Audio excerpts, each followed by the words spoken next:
നമ്മുടെ നാട്ടിൽ പണ്ടൊരു ചൊല്ലുണ്ട്, രണ്ടും കെട്ടവൻ എന്ന് പറയുന്നത്.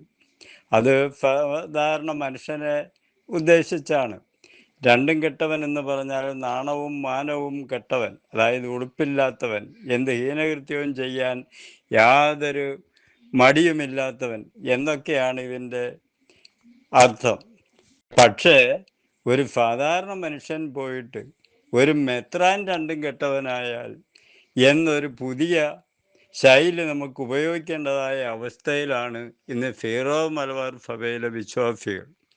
കാരണം മറ്റൊന്നുമല്ല, സീറോ മലബാർ സഭയുടെ സിനഡ് സെക്രട്ടറിയും എറണാകുളം അങ്കമാലി രൂപതായ മേജർ ആർച്ച് ബിഷപ്പിൻ്റെ വികാരിയുമായ പാമ്പ്ളാനി ഇന്ന് എറണാകുളം അങ്കമാലി അതിരൂപതയിൽ വന്നതും വന്ന രീതിയും വന്ന് കാട്ടിക്കൂട്ടുന്നതും ഒക്കെ കാണുമ്പോൾ ഈ ഒരു ചൊല്ല് മനസ്സിൽ വന്നു പോവുകയാണ്.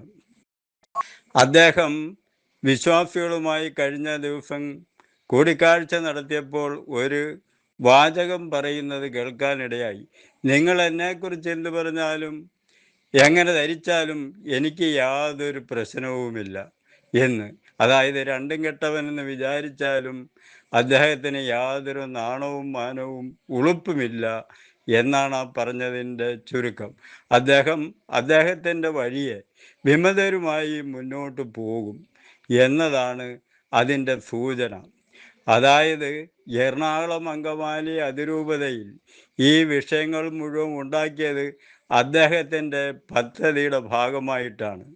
മേജർ ആർച്ച് ബിഷപ്പായിരുന്ന ആലഞ്ചേരി പിതാവിനെ നീക്കി മേജർ ആർച്ച് ബിഷപ്പാകുകയും അതുവഴി മേജർ ആർച്ച് ബിഷപ്പിൻ്റെ സ്ഥാനീയ രൂപതയായി എറണാകുളത്ത് വരികയും കർദിനാളാകുകയും ഒക്കെ ചെയ്യാനുള്ള അദ്ദേഹത്തിൻ്റെ ദുർമോഹമാണ് ഈ പ്രശ്നത്തിൻ്റെ എല്ലാം കാരണം അദ്ദേഹത്തിൻ്റെ സഹപാഠികളും കൂട്ടുകാരും ആയ വൈദികരോടൊത്ത് ഗൂഢാലോചന നടത്തി ഇവിടെ പ്രശ്നമുണ്ടാക്കിയത് ആലഞ്ചേരി പിതാവിനെ പുറത്ത് കളയുവാനും അദ്ദേഹത്തിന് എറണാകുളത്തിൻ്റെ സ്വത്തും ധനവും പ്രാബല്യവും കണ്ടിവിടെ കടന്നുകൂടാനും ഒക്കെ വേണ്ടിയാണ്.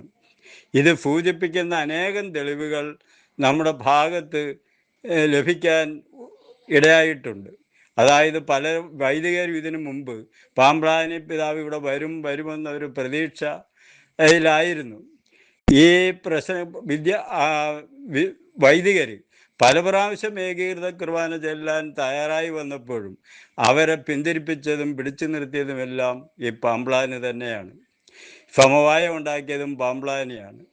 അപ്പോൾ ഇതിൻ്റെ സൂത്രധാരൻ പാമ്പ്ളാനി തന്നെയാണ്. ഇത് നടപ്പാക്കി കൊടുത്തില്ലെങ്കിൽ വിമത വൈദികർ അത് വിളിച്ചു പറയും. അപ്പം എങ്ങനെയെങ്കിലും തടി നന്നാക്കാൻ വേണ്ടി എന്ത് നാണം കെട്ടാലും തരക്കേടില്ല, ഇവിടെ വിമതരോടൊപ്പം നിന്നത് നടപ്പാക്കി കൊടുക്കുക. സഭ നശിച്ചാലും മാർപ്പാപ്പ പിണങ്ങിയാലും വിശ്വാസികൾ പട്ടിയുടെ വില കൊടുത്തില്ലെങ്കിലും അദ്ദേഹത്തിന് ഒന്നും ഇല്ല എന്നുള്ള രീതിയിലാണ് അദ്ദേഹത്തിൻ്റെ പ്രവർത്തനവും പോക്കും. പണ്ട് ഒരു സംഭവം ഞാൻ ഓർക്കുകയാണ്.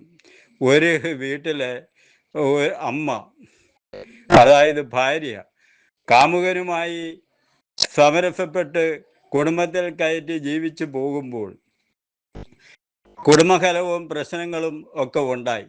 അപ്പോൾ അവിടുത്തെ പഞ്ചായത്ത് മെമ്പർ മധ്യസ്ഥത പറയാൻ വന്നു. എന്താണ്? കുടുംബകലഹം തീർക്കണം, കുടുംബത്തിൽ സമാധാനം ഉണ്ടാക്കണം, അതുകൊണ്ട് പഞ്ചായത്ത് മെമ്പർ എന്ന നിലയിൽ ഞാനൊരു തീരുമാനം പറയുകയാണ് എന്ന് പറഞ്ഞുകൊണ്ടാണ് അദ്ദേഹം പ്രശ്നത്തിന് പരിഹാരം നിർദ്ദേശിച്ചത്. അതായത് യഥാർത്ഥ കുടുംബനാഥൻ ആഴ്ചയിൽ ഒരു ദിവസം ഒരു നേരം വന്ന് ഭക്ഷണം കഴിച്ചിട്ട് പൊയ്ക്കോണം. ഭാര്യയുടെ കാമുകൻ ആ ദിവസം തന്നെ 2 നേരവും ബാക്കി 7 നേരവും 6 ദിവസവും അവിടെ വന്ന് ഭക്ഷണം കഴിയുകയും ചെയ്യാം. സമാധാനം ഉണ്ടാക്കാൻ വെച്ച നിർദ്ദേശം അതാണ് പാമ്പ്ളാനി പിതാവിൻ്റെ സമവായത്തെക്കുറിച്ച് കേൾക്കുമ്പോൾ എൻ്റെ ഓർമ്മയിൽ വരുന്നത്. അതുതന്നെയല്ല ഇവിടെയും സംഭവിച്ചിരിക്കുന്നത്. പള്ളിയിൽ നമ്മുടെ രക്ഷകനായ യേശുക്രിസ്തു അർപ്പിക്കുന്ന ബലി, പരമപിതാവിന് അർപ്പിക്കുന്ന ബലി അർപ്പിക്കാൻ ആഴ്ചയിൽ ഒരു ദിവസം ഒരു കുർബാനയിൽ വന്ന് പങ്കുചേർന്നിട്ട് ഇവിടം വിട്ടുപൊക്കോണം. ആ ദിവസം ഞായറാഴ്ച തന്നെ മറ്റ് 3 കുർബാനയുള്ള പള്ളിയിലാണെങ്കിൽ മറ്റ് 2 കുർബാനയും ബാക്കി 6 ദിവസത്തെ കുർബാനയും സാത്താൻ വന്ന് നടത്താൻ അനുവദിക്കണം. ഇതാണ് പാമ്പ്ലാനിയുടെ സമവായം. കേട്ട് കേൾവിയുണ്ടോ? തലയ്ക്ക് ബോധമുണ്ടോ ഈ മെത്രാൻ എന്ന് പറയുന്ന വ്യക്തിക്ക്? അദ്ദേഹം സാധാരണ മനുഷ്യരും വിശ്വാസികളും വെറും പൊട്ടന്മാരാണെന്നാണോ വിചാരിക്കുന്നത്?